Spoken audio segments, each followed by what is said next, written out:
We already know that today's government figures will be over 5,000 cases, and we'll release those in a moment. Essentially today we have nearly as many clusters reported in the capital alone as we had daily cases back under 90 days ago. We at Fabulous 103 are more than aware that opinions on COVID vary from believing it comes from outer space to being the Black Death. And as opinions are similar to rectums, in as much as everybody has one, we do our best to leave all comments, unless abusive or containing illegal content, untouched on social media. But we do report based on information we receive from news feeds and government outlets, and from 5 in the morning through to 8 every day carry out considerable checks to ensure that what we read to you is correct and never contains fake news. But here's the real scoop, the real deal and the truth. Agree or not with the importance of the medical effect of the virus, until everyone complies with the regulations, well, it's not going to decline. Later in the actual news bulletin, we'll hear once again as to how enforced closures in Bangkok and other regions have been once again applied to eateries of all descriptions, closed again for a month. Again, pretty soon it will be financially impossible for businesses to reopen again. And here in our own province, well, so far we're on the edge of following the capital. The increase in numbers, well, it could be attributed to the number of tests carried out.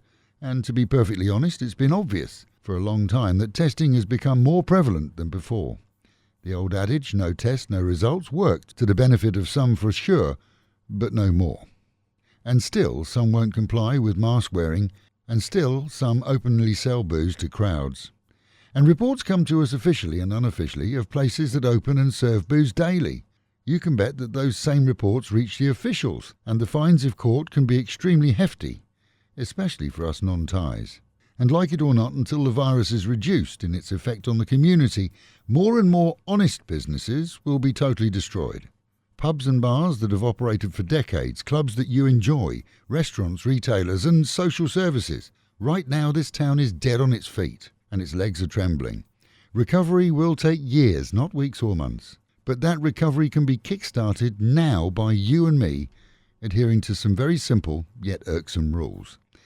Those greedy and unscrupulous businesses that open to sell booze are no better than the factories and construction sites that employ illegal immigrants that sneak in over the border, paid to come here from neighbouring countries riddled with the virus, but where in some cases there's no treatment or even testing. And as long as these businesses continue to operate, they're screwing the majority of businesses that have complied with closure orders and adhere to the bans on on-site sale of alcohol along with social distancing. The rate of vaccination here is terribly low. We know for a fact that the Pattaya Mayor's office has worked hard to secure more vaccines for the region, but the numbers of available vaccines in relation to the real numbers of residents is pitiful. That's not City Hall's fault. It's down to numerous factors around the country, but the effect on our region remains the same. In our news, we don't ever state that COVID kills. In fact, it's similar to HIV, in that it doesn't kill. In most cases, it simply exacerbates existing medical conditions, of which sometimes patients are totally unaware. But for those who do get terribly ill, that fact offers no comfort. And Pattaya's expat community is made up of elder rather than younger people. On Sunday evening, Megan, our popular little co-presenter on 103, reported honestly to me that over the weekend she'd spent some time in the company of a friend who had been commingling previously with others, some of whom subsequently have tested positive for COVID. To repeat, she was neither out socialising nor at any place with illegal drinking. She simply came into contact for a time and had been wearing a mask most of the time, but had obviously touched surfaces that the other person came into contact with. So in our position, you see, it suddenly becomes real, and we have to decide what's in the best interest of all around, at work, in business, and for the people that she or they come into contact with.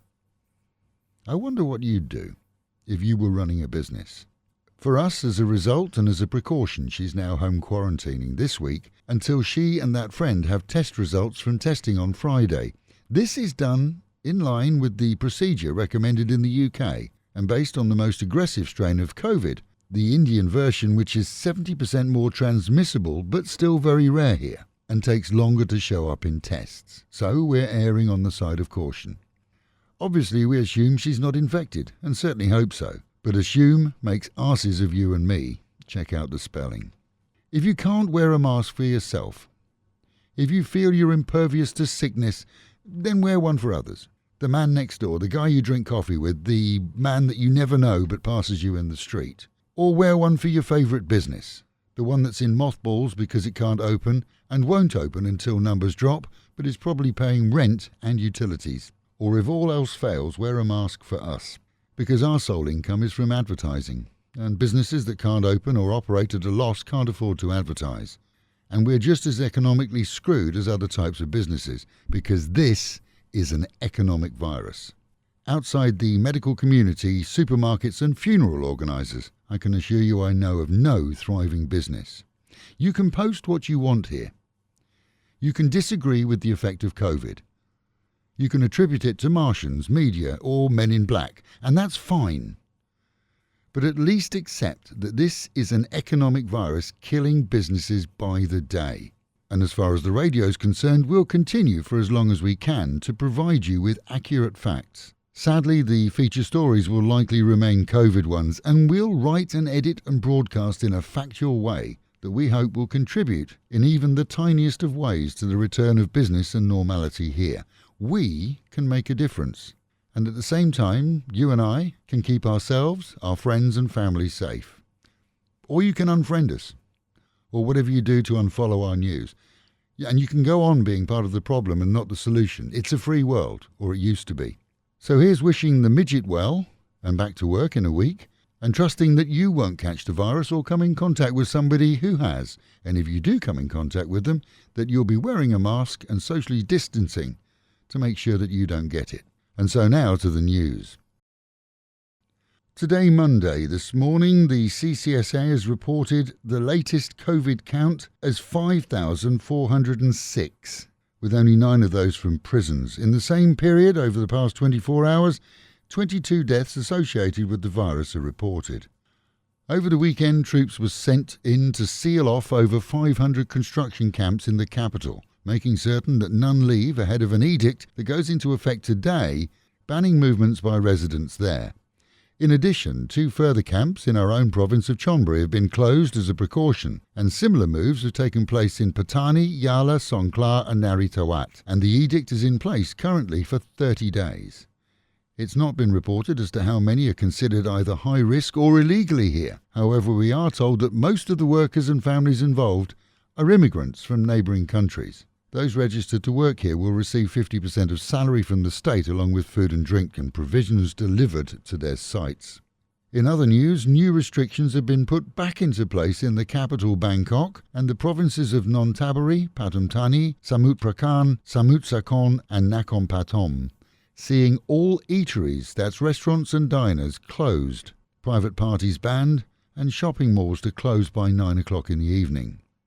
Buriram province has introduced local quarantine conditions for arrivals in that area from Bangkok, Chonburi, Pattaya, Samut Prakan, Chachoengsao, Chonburi, Trat, Nakhon Pathom, Pattaya, Phetchaburi, Songkhla, Samut Sakhon, Saraburi, Yala and Narathiwat.